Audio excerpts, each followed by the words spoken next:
Bună seara! Bine v-am găsit! Sunt dirijorul formației Ospitarii Bețăvanii din județul Vaslui, stat Sec, Bip, Goia. Așa, mă numesc Trandafir Flocosu, dirijorul acestei formații. O orchestrație nemaipomenită. Voi începe cu așii acestei orchestre, cei mai buni. Corect. Mafia, paraziții și de-astea. Vom începe cu Robin Hood. Prezent la vioară. Mulțumim, cu asta, solo. Costel O'Donnell. Tambal. Gata. Iuri! O mică problemă.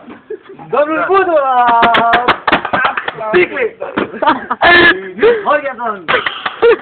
Chitara Cocean. Deci, domnul dirijor, domnul DJ Baluba, să știți de muzica. 2, 3, fără prostii! 2, 3, 5! Stai!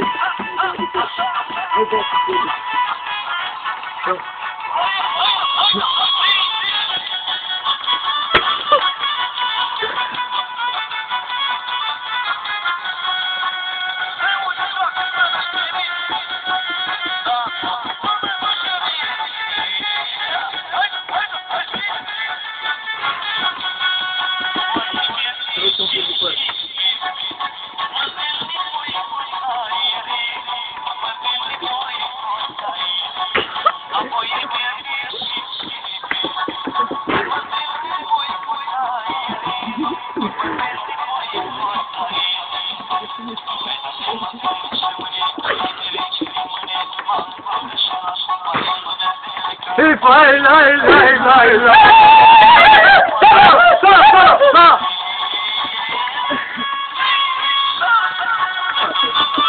Lasă, să cânte muzica, ia!